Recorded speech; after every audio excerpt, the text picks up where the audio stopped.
Radha Madhava Jaya Kunja Bihari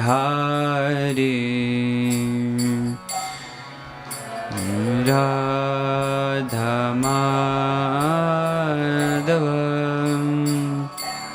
Jaya Kunja Bihari Jaya Gopi Jana Vallabha Girivara Dhari Jaya Gopi Jana Vallabha Girivara Dhari Jaya Gopi Jana Vallabha Giri Varadhari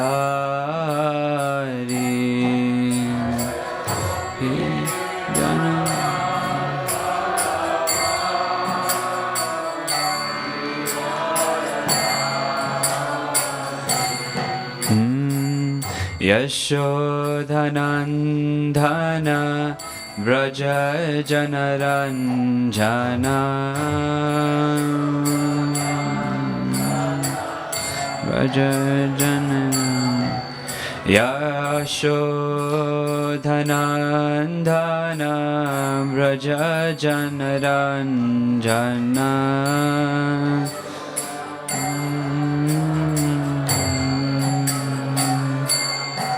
Yamuna Tira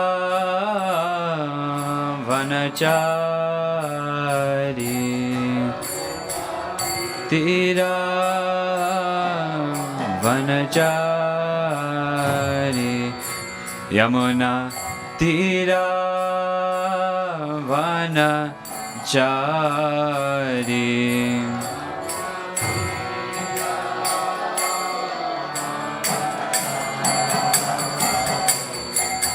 Jaya Radha Madhava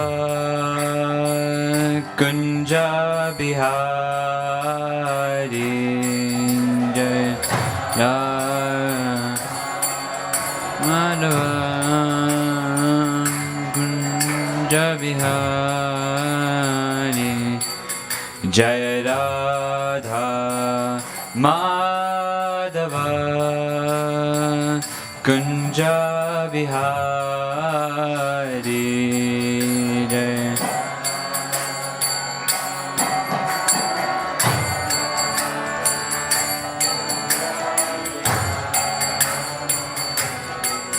Jaya Gopi Jana Vallabha Giri Varadhari Jaya Gopi Jana Vallabha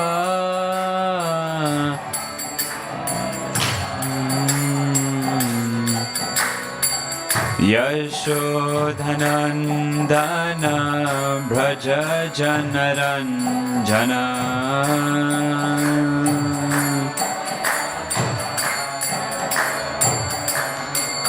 Yashodhanandana Braja Janaranjana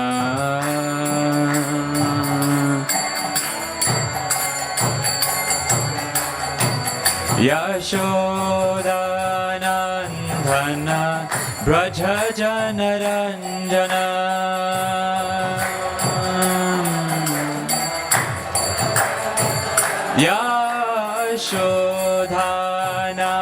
Yashodhanandana Braja Janaranjana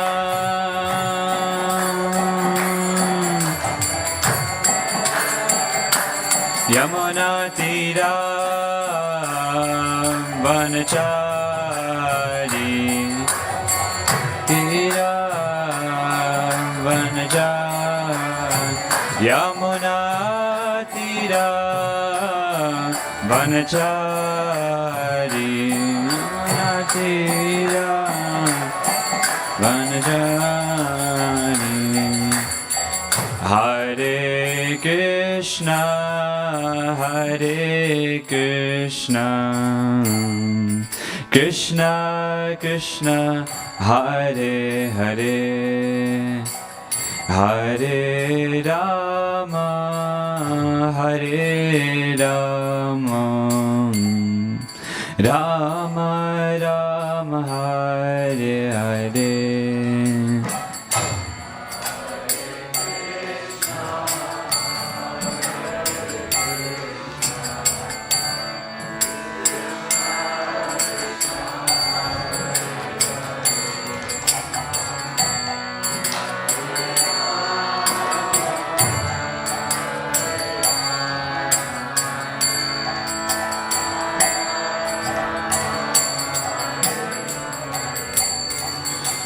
Hare Krishna, Hare Krishna, Krishna Krishna, Hare Hare, Hare Rama, Hare Rama, Rama Rama, Hare Hare.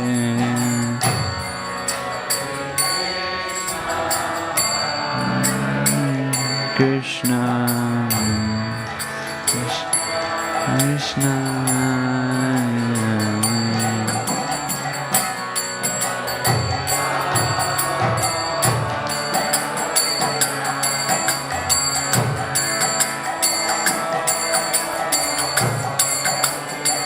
Hare Krishna, Hare Krishna, Krishna Krishna, Hare Hare, Hare Rama, Hare Rama, Rama Rama, Hare Hare, Hare Krishna,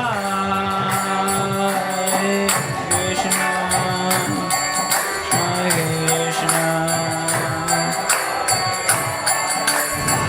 Hare Rama, Hare Rama, Rama Rama,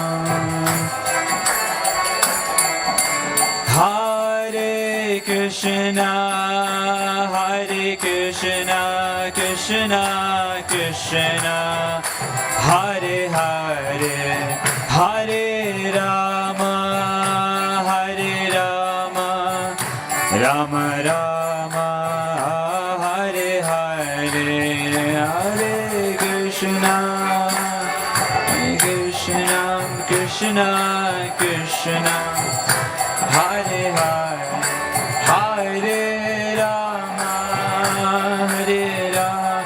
One more time. Please repeat. Oh, Hare Krishna, Hare Krishna, Krishna Krishna, Hare Hare, Hare Rama, Hare Rama, Rama Rama, Hare Hare, Krishna.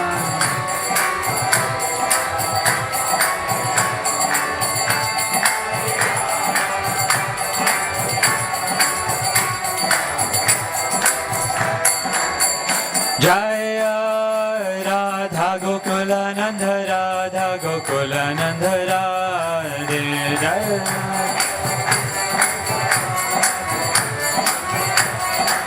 Jaya Radha Gokulananda, Radha Gokulananda, Radhe.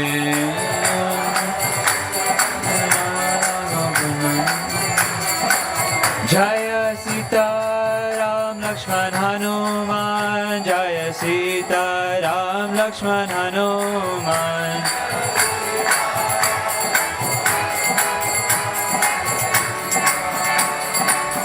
Jaya Sita Ram Lakshman Hanuman, Jaya Sita Ram Lakshman Hanuman.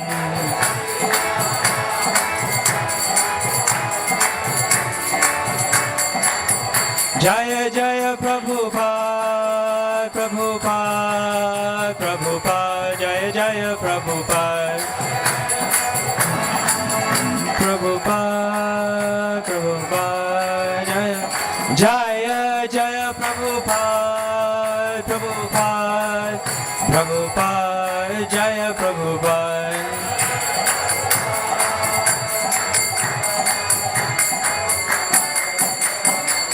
Nitya Gaura Hari Bol, Hari Bol, Hari Bol, Nitya Gaura Hari Bol.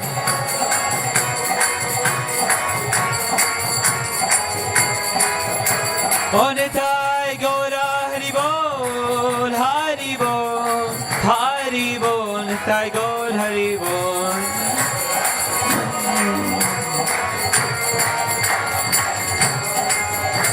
O Nitya Gaura Hari Bol, Hari Bol, Hari Bol, Nitya Gaura Hari Bol.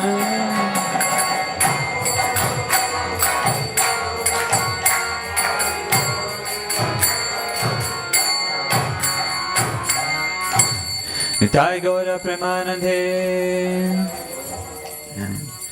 Srila Prabhupada ki jai. Hare Krishna. Thank you all so much for being here today at the Bhaktivedanta Manor for a Srimad Bhagavatam class. It's not the easiest place to be on a Friday morning after a long week of work, but thank you for making the time for being here today with us.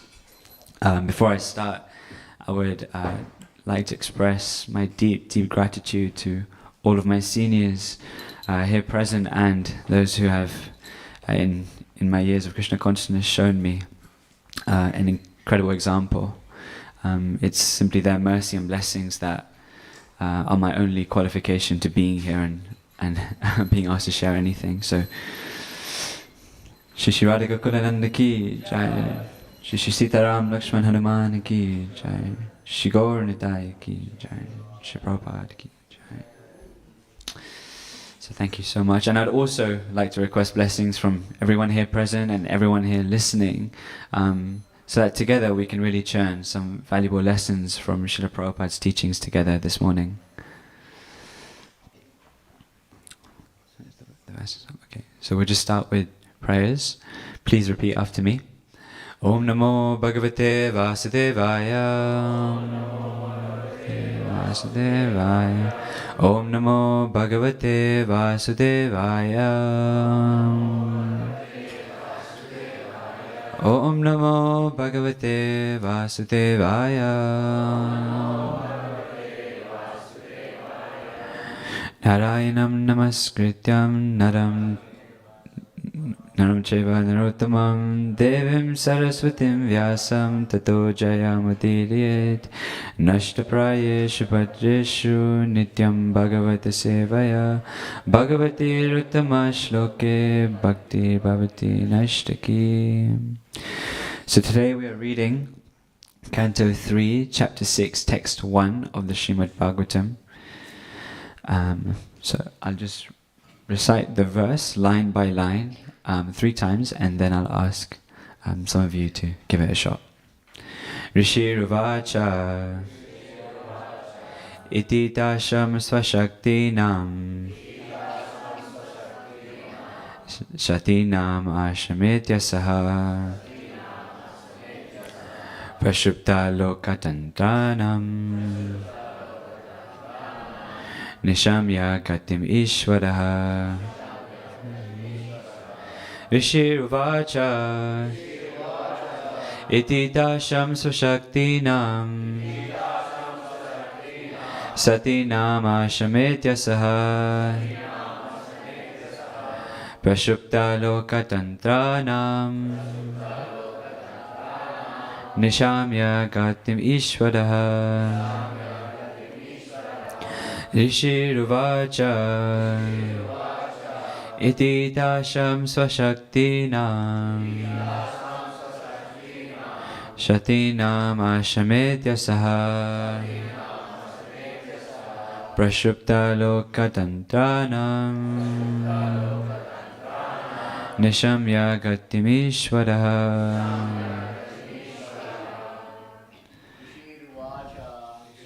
Rishivacha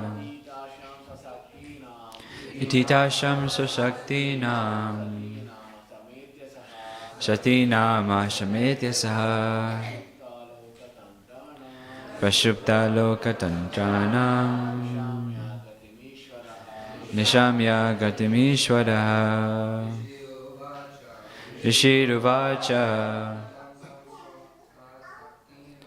Ititasham Swasaktinam Shatinama Shametya Saha Prashupta Lokatantranam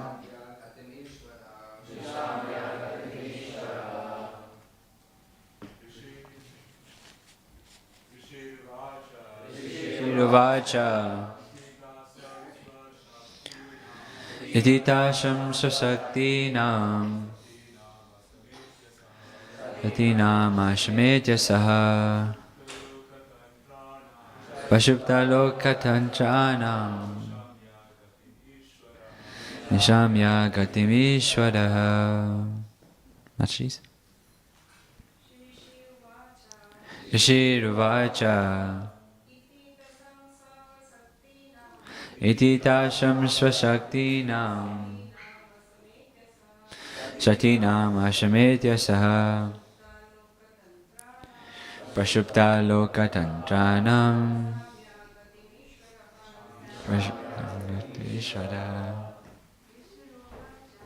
Rishiruvacha Iditasham Swasaktinam Shatinam Ashmetya Saha Prashupta Lokatantranam Nishamya Gatimishwara. Rishiruvacha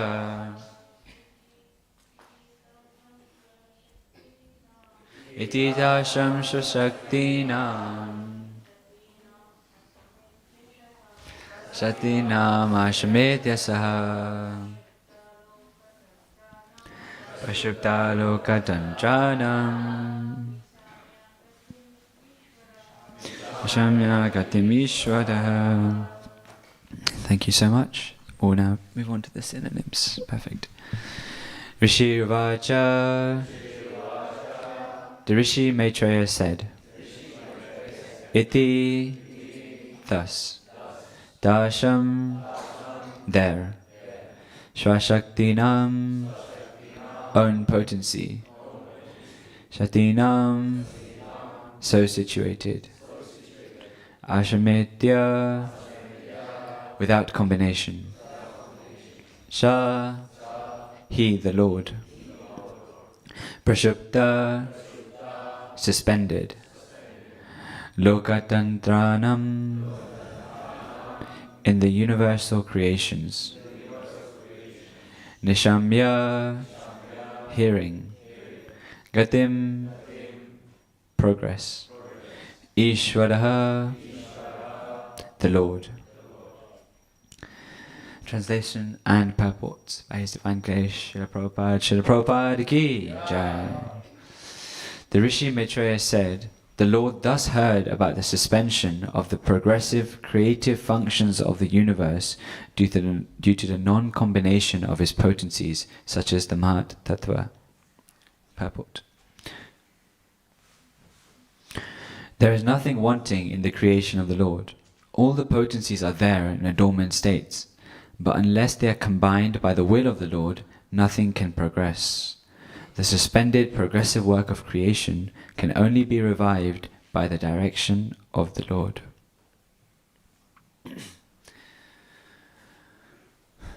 Om Jnana Timirandasya Jnananjana Shalakaya Chakshurum Militam Yena Tasmai Shri Gurave Namaha. Shri Chaitanya Manobishtam Shtapitam Yena Bhutale Swayam Rupa Gadameyam Dadati Swapatintikam Vandeham Shri Guru Shri Yuddha Padakamalam Shri Gurum Vaishnavamsha Shri Rupam Sagrajatam Sahagana Lalanatam Vitam Tam Sajivam Sadvaitam Sadvadutam Parijana Saitam Shri Krishna Chaitanya Devam Shri Radha Krishna Padan Sahagana Lalita Shri Vishakhampitamscha He Krishna Karuna Sindhu Dinabandhu Jagatpate Gopesha Gopika Kanta Radha Kanta Namostute Tapta Kanchana Gaurangi Radhe Vrindavaneshwari Rishabhanu Sute Devi Pranamami Hari Priya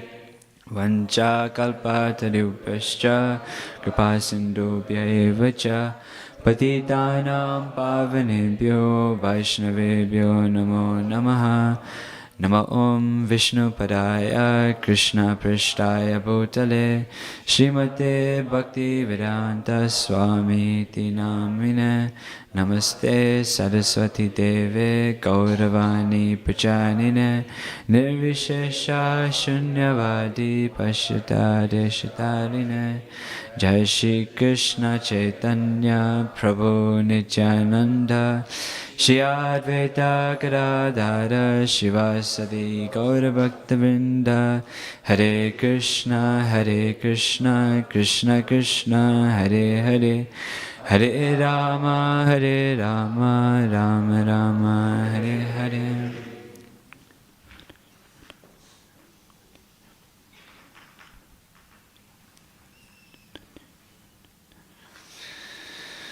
Shri Prabhupada Ki Jai.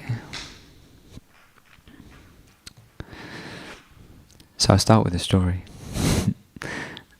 Once in a quiet forest there stood a majestic, tall tree, oak tree. It was very, very tall and also very strong. It had an illustrious crown actually, a crown that had branches that would spread all above the other trees in the forest. And from years of weathering storms and tolerating intense heat and heavy downpours, it had grown to be very, very strong, and it towered above the rest of the forest. Often it would boast of its own strength, claiming to be the toughest of them all. Nearby in the forest, by the edge of a little stream, there grew a humble reed. This reed was slender and slim and flexible. It was everything that the oak tree was not. And so often it would find jokes being made at its expense, the oak tree boasting and making a comparison about the two sizes. Time went on and seasons changed, and one day a powerful storm swept through the entire forest. Wind ripped through the trees, and this oak tree stood strong, enduring the onslaught of these winds. But with each passing minute, the winds got faster, stronger, and more intense. Moments later, a loud, piercing crash was heard throughout the entire forest, followed by a thunderous boom. As the storm subsided, the once tall and proud oak tree lay on its side. And across the forest, in the clearing, the humble reed stood still and poised. Withstanding adversity in our spiritual journey is not dependent on the hardness of our hearts that may have happened over many, many years of practicing Krishna consciousness, or the toughness of our resolve when sometimes we just grit our teeth and get through a lapse in faith. Nor is it dependent on the height of our rank in our community or how many people we are the service authority of.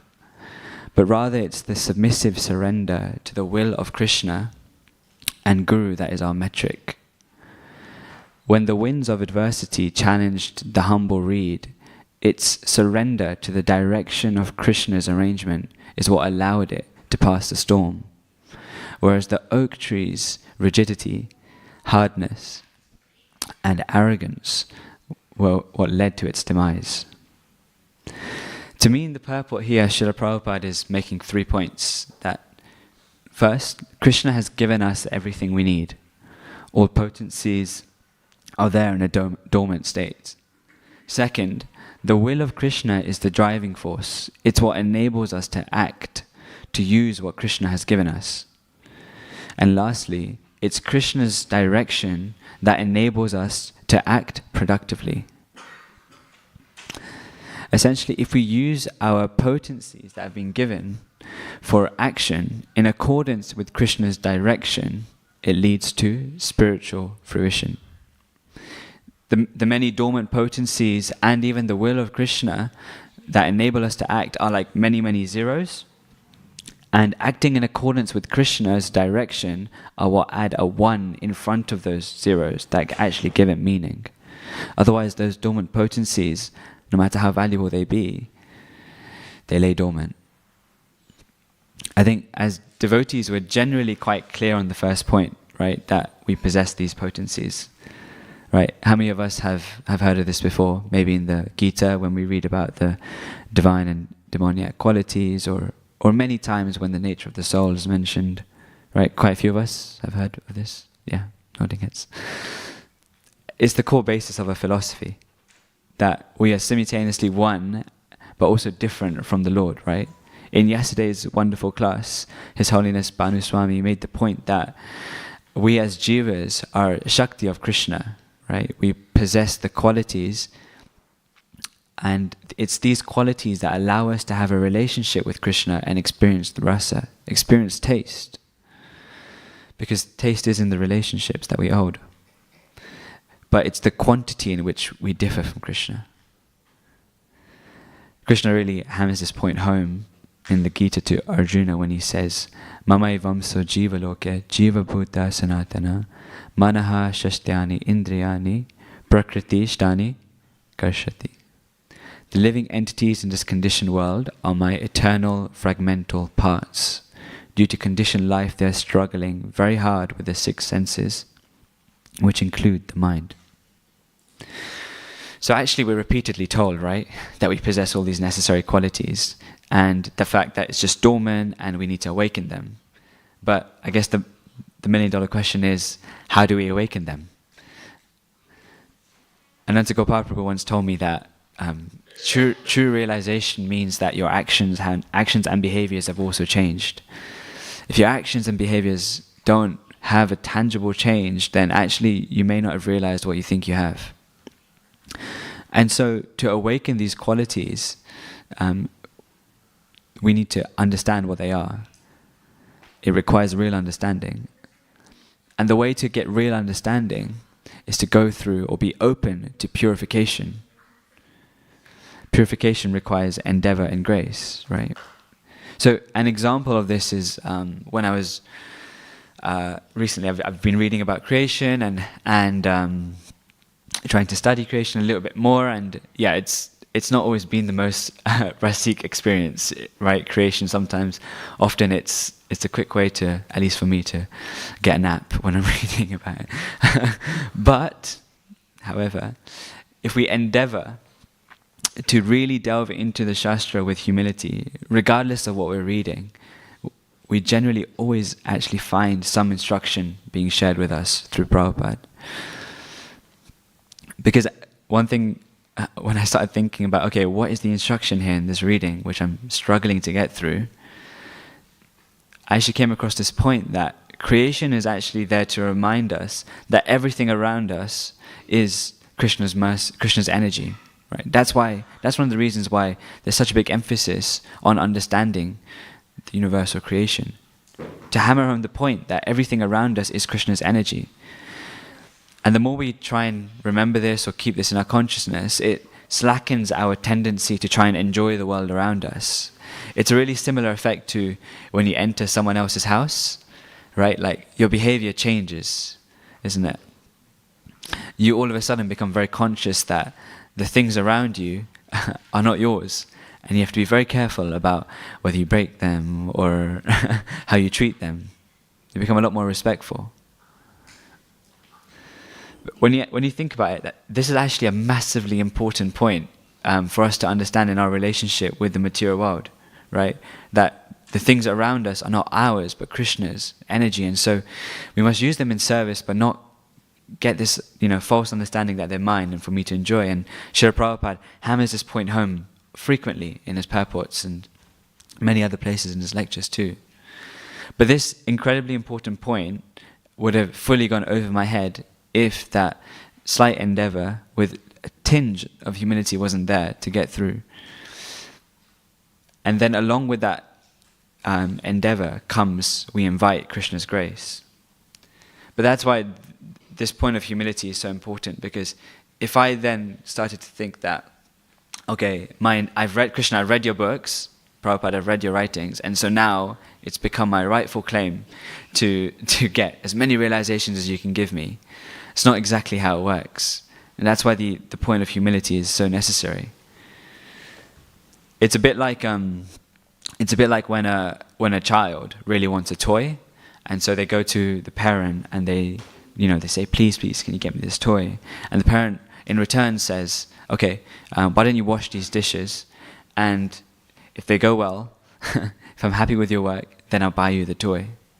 Now, the monetary value of the child washing the dishes does not equate to the value of the toy if you were to go and buy it. But it's the child's endeavor that wins the favor of the parents. And so similarly, our small endeavors don't give us a rightful claim to any degree of realizations or anything really, but it's the endeavor that wins the favor of Krishna's mercy, of Krishna's grace. I'll take a little pause here to just see if everyone's still with me, if anyone has any questions, or have I just been rambling on? Any questions so far? Everything clear? Yeah? Okay, cool. So I think the first point then is fairly clear. Loads of nodding heads is reassuring. That all the potencies are actually there in a dormant state, right? They're present both in the beginning of creation, but also in each and every one of us, right?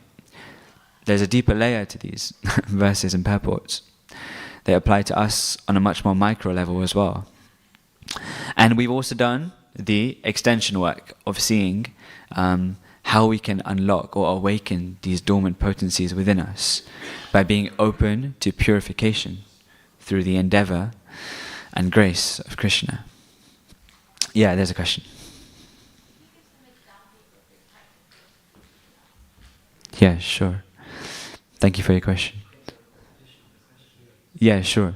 So, what's your name? Sorry, Kushi. So, Kushi has the question that can we get some examples of the types of potencies that are within us? Sorry, before I continue, I see a slight confusion. No, okay, fine, okay. So, by my understanding and the way in which I'm interpreting Srila Prabhupada's purport and his reference to these potencies that are within us on a much more local level are essentially the point that we are the eternal, like the verse that I previously mentioned, that we are the eternal fragmental parts of Krishna. And so in quality, we are identical to, or similar to Krishna, but it's the quantity in which it differs. So, the potencies and the qualities that Krishna possesses, but in a minute degree, like fame, beauty, renunciation, etc. Is that okay? I also had in mind. I don't remember the full verse. I wasn't so attentive in Bhakti Shastri. Maybe it was my teacher. I don't know. But however, it's. I think it's the 13th verse where the divine and demoniac qualities are also mentioned, and how they fall into the different modes. So those are also some potencies that I had in mind while I was reflecting on this verse. Okay. So then moving on to the second point of this purport, which highlights the necessity of Krishna's sanction, right? Unless they're combined by the will of the Lord, nothing can progress. And I think this point is quite clear just through Krishna's pastimes in itself, how, we hear often Krishna is sarva karana karanam, the cause of all causes, but also we also read in his pastimes how in just one moment he can house the whole universe in his mouth just to bewilder his beloved mother. Or he can manifest the Virat Rupa to his surrendered Saka Arjun. And we often hear about how not a single blade of grass moves without his sanction. So I think this second point is quite clear and simple to understand, which then takes us to the third point, which I feel Srila Prabhupada is making for me, is that the progressive work of creation can only be revived by the direction of the Lord.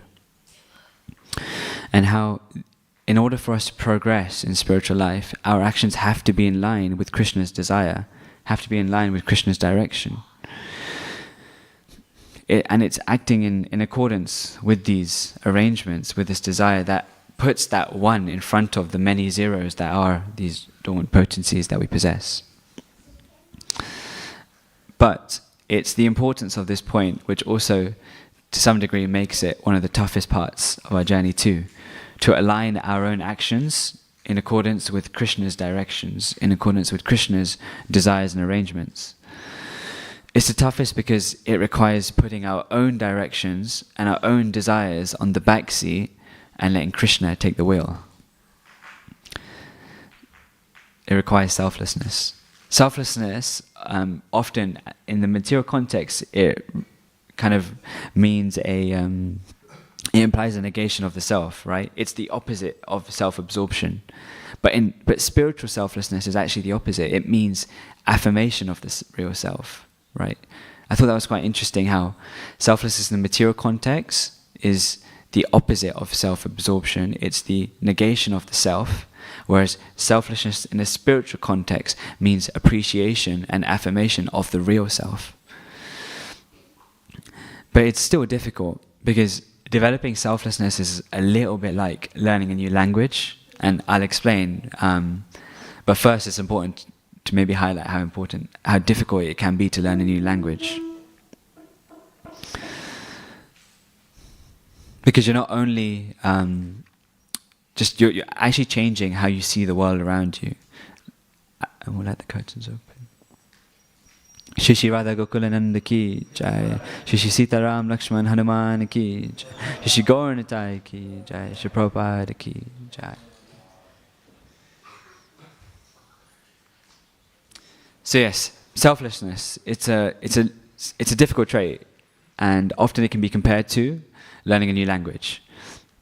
I remember in high school I actually tried to pick up Mandarin, and it was really difficult.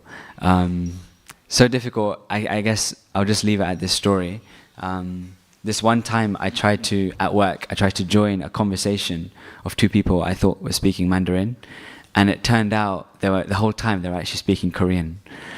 So it just goes to show that maybe languages are not my strong suit, but also they can be a little bit difficult to learn too. And I guess, why is it difficult? Why is selflessness similar to learning a language? Because when we're learning a language, it's not that the table changes what it is to suit how you call it. Actually, the table stays the same, the chair stays the same, the walls stay the same, but what you call them, how you code them in your brain, is what changes. And so similarly, selflessness is not about changing our surroundings, it's not about changing our association, but rather it's about transforming how we interact with our surroundings. It doesn't require a radical shift of circumstances, but one of perspective. And it requires us to constantly question ourselves and acknowledge that the false ego is a part of our consciousness. And we have to ask, in any given circumstance, are my actions motivated by a desire for fame or adoration, or are they motivated by a longing to please Krishna? Are any words I'm sharing stemming from a hidden desire to make the best arrangements for my own comfort, or do they come from a genuine desire to serve Krishna? Because if we choose to connect our actions in accordance with Krishna's desire, then actually we'll experience grace no matter what occurs in our immediate environment. And so I think that's the significance of the third point for me, and how it's so important that whenever we're looking to carry out any work, we're conscious that it's aligned with what Krishna's desires may be for us, or what Krishna's arrangement may be for us. Last week or some time ago, we hosted a retreat for those who are suffering from different addictions like alcohol addictions, and the aim was to show them that the bhakti literatures also provide a solution to recovery, a solution to addiction. And we had a conversation, and some of the conversations were really, really eye-opening for me. What was interesting, we had a group conversation which was directed around our belief in God, which was directed around where does our faith in God come from, and what is our current understanding of God. And all of these people really didn't have much conception of Krishna, or kind of had never heard of the Bhakti philosophy before. But they had deep, deep faith that God exists, that God is a big part of their life, and it's by God's arrangement that they are there and present. They actually fully gave credit to God for simply them being present, which is actually a pretty deep level of conviction. In this circumstance, we can see actually that these people are faithful people with good hearts. And so you can see that the first point of these dormant potencies are present within them, and to some degree they're even awakening some of those potencies. And even the faith that the will of the Lord is present is still also there.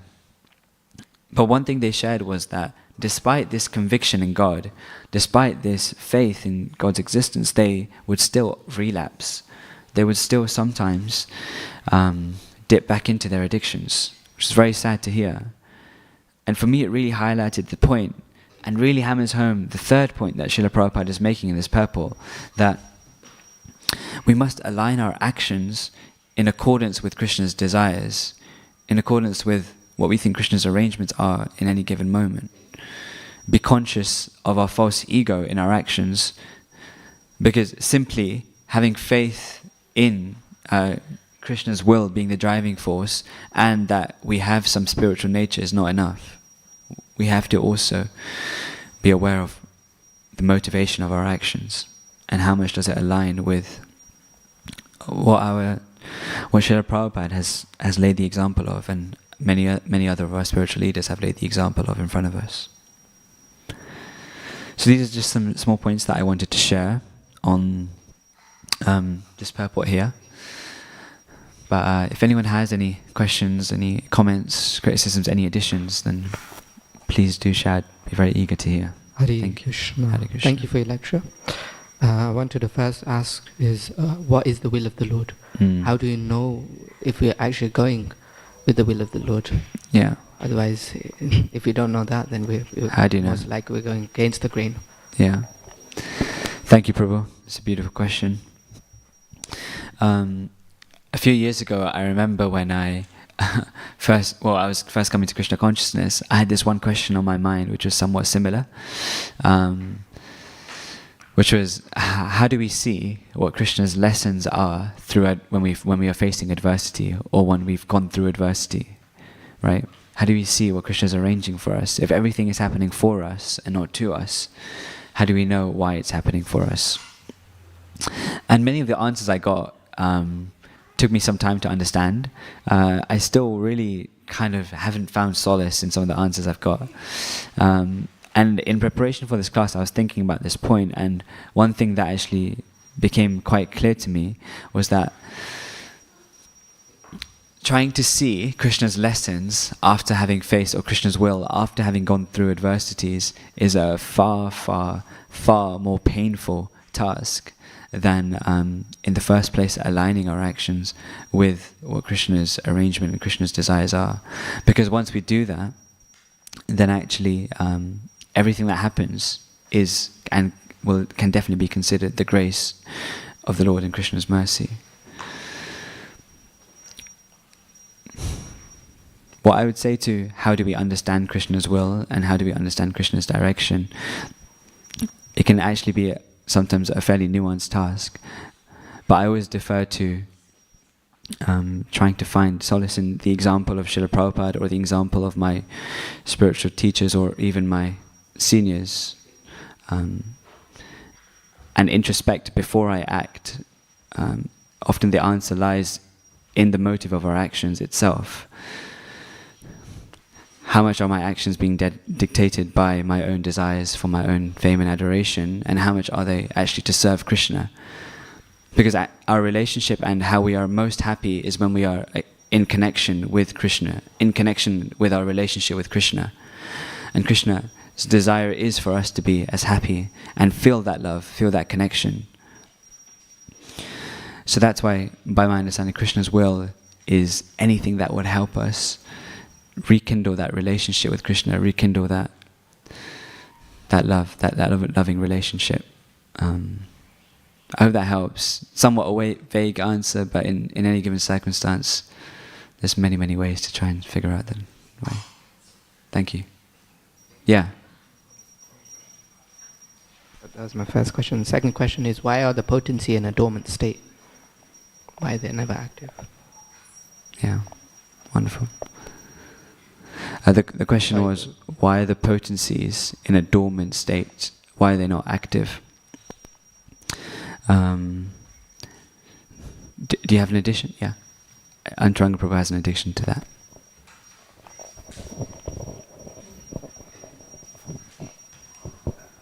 So I was actually just doing a research on this particular point just now. Mm-hmm. In the previous chapter, where Sri Maitreya explains to Vidura the pastimes, the reason where this actually continues as a chapter 6 initial verse is actually that the demigods are praying to the Lord that please give us that empowerment so we may continue with the creation, with the maintenance, and performing our duty. So it's a continuation from a previous chapter. So the Lord is hearing now why the process of sort of a creation or maintaining the universe was suspended due to demigods requesting the blessings and permissions to actually, or recognizing the Lord's energies and potencies as an element of continuation for the universal creation. So it's a continuation of a prayer, please empower us. And the Lord heard, okay, the reason why this is not going correctly is because, these demigods, they require the empowerment. So there was that kind of a link of connection between those which are performing the activity and the Shaktiman, the connection of that energetic. Anyway, does it make sense? From previous chapter. Thank you so much, Prabhu, for that.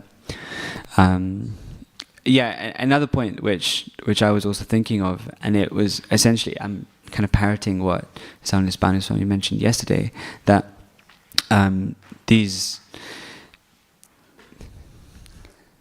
Krishna is looking to experience bliss, Krishna is looking to enjoy, he's the supreme enjoyer, and we're to be enjoyed, right?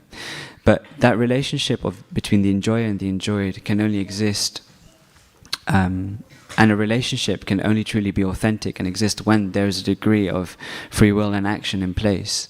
When the jiva is, out of their own volition, out of their own desire, is choosing to act in a loving relationship, that is when the doors and the opportunity to experience that bliss open.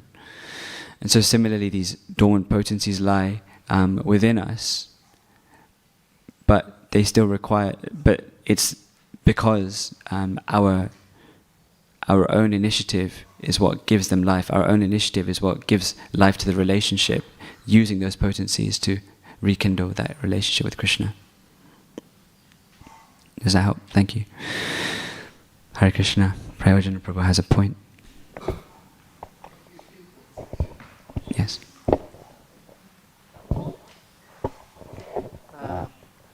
A point, certainly in chapter 15.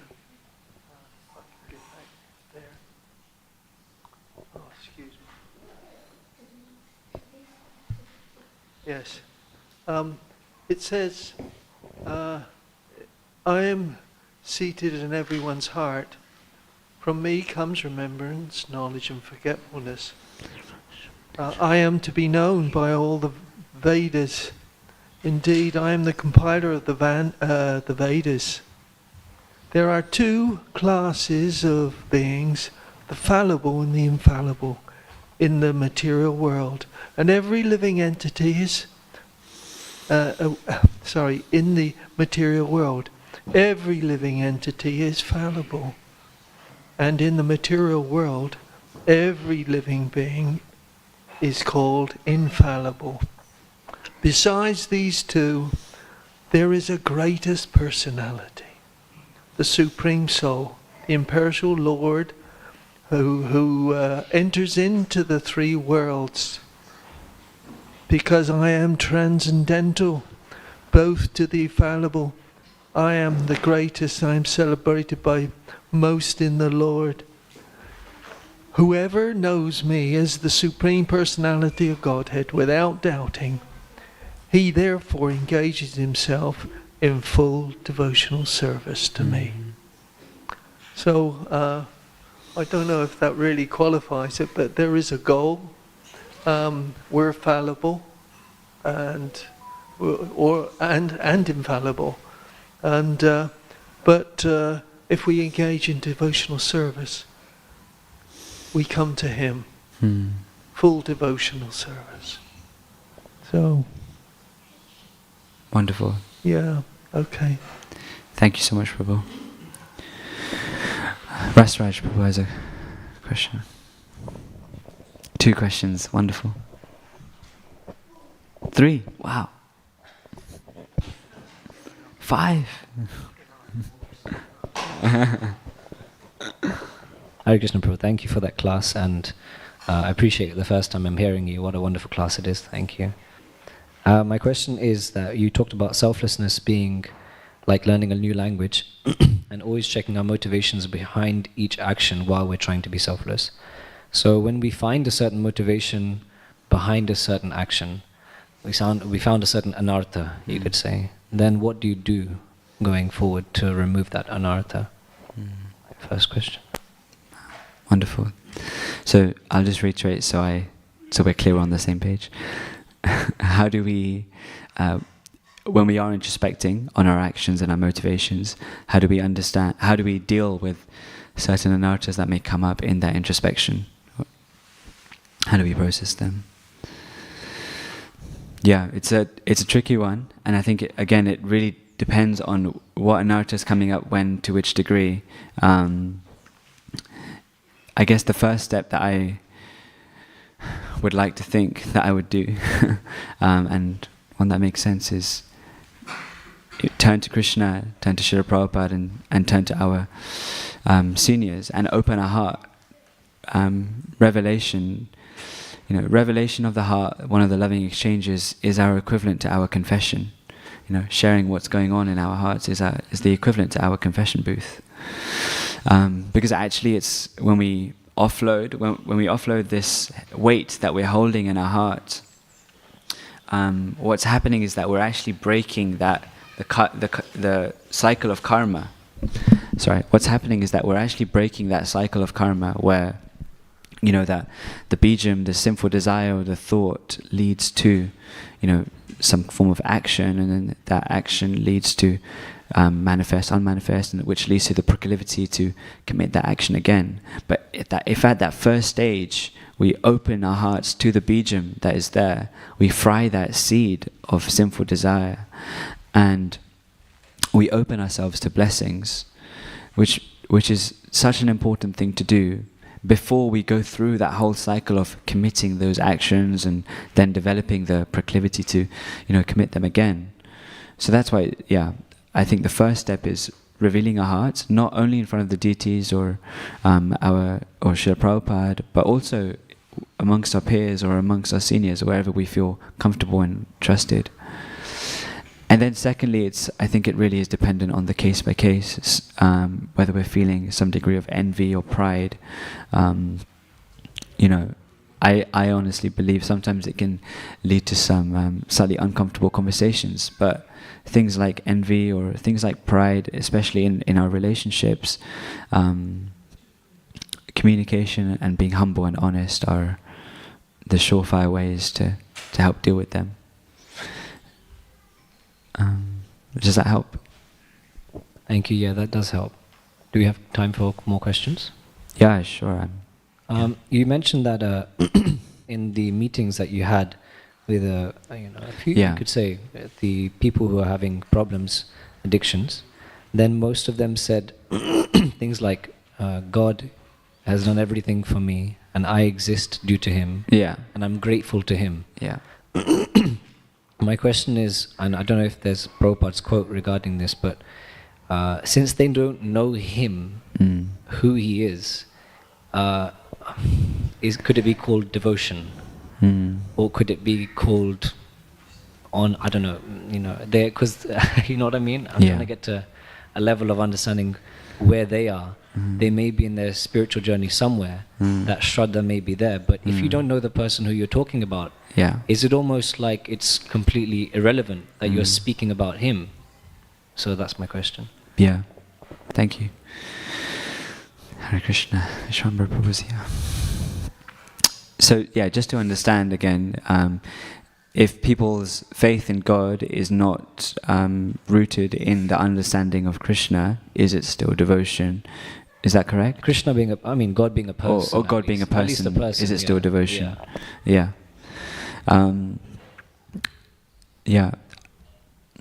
I guess the first thing that comes to my mind, and I think that you had a second part of the question of is it still good or is it still beneficial in some way? The point that comes to my mind often is when we speak about different types of faith, is that they all lead to a progression of consciousness. Simply, and even in like the Vedas or in the Bhagavad Gita, when there's an emphasis on the demigods in whichever place, one point that's always mentioned is that belief or faith in the demigod, in a demigod, still leads to a progression of consciousness, even though it's not complete surrender to Krishna. So similarly, for many of these people who put their faith in God and saw God in nature or felt God as a force, it still is acceptance that there is something greater than themselves. It still is, in one sense, a victory over the false ego, which in itself is claiming to be God. Now the point about devotion, I've always understood devotion to be understood as loving devotion, and loving devotion requires there to be a relationship. Loving devotion requires, they say to serve means to please, and to please means to love. To serve means to love, and to love means to please, right? And so in order to actually serve, in order to kind of add to a relationship, there has to be some form of exchange, some form of love. So by my understanding, devotion is to some degree exclusive to there being a personal relationship. I'll ask the third question later, but thank you for the second question. I think I got the answer. Thank you. Thank you. So we're just going to pass the mic, just for the online listeners. Thank you, if there are any. Yeah, I was going to. Sukadeva Goswami and the four Kumaras also had an impersonal understanding before they become fully realized. Quick point. Yeah, thank you. That's one point. Thank you. Wonderful. Okay. I guess if there's is there any more questions from the Mataji side, any comments? No. Okay. Thank you. Oh, there's one from Bishal. Yes.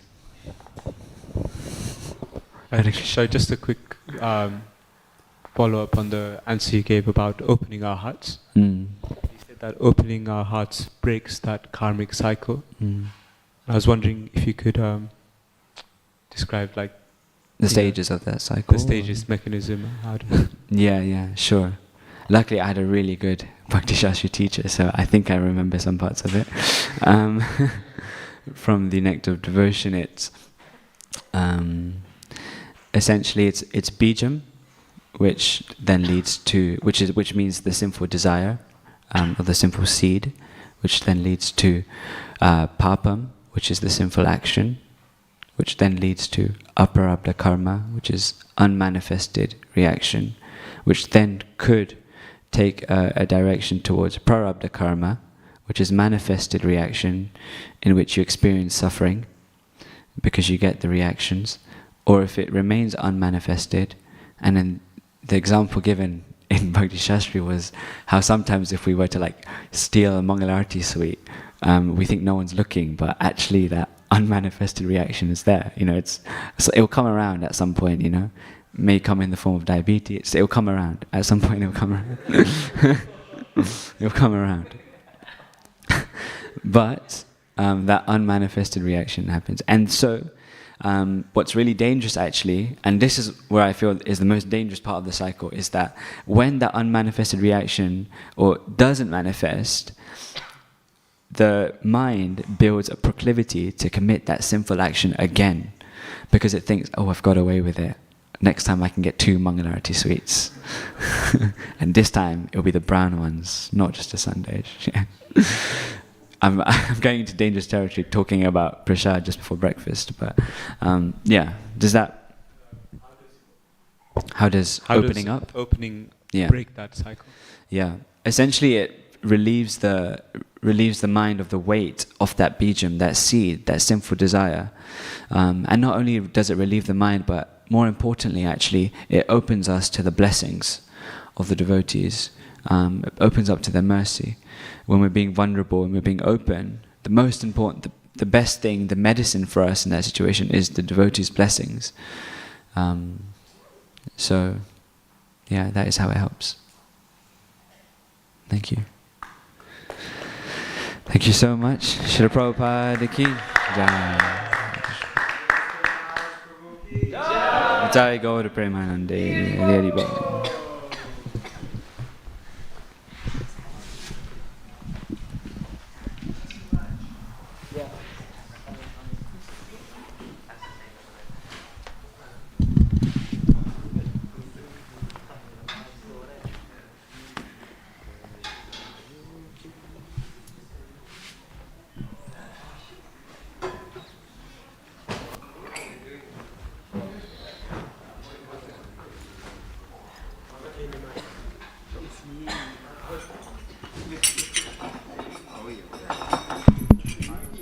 This is the Triple K, Cool Kids crew.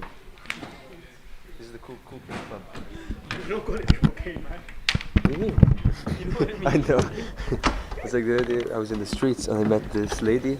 She was called Karen. Yeah. Her daughter was called Kitty, and then I remember, and I was like, oh, you did take Kitty. You said that to Yeah, her. then she loved it. It was hilarious. I didn't think about it though, I just said it. I was like, oh, you guys are the good kids. I know, you gotta be...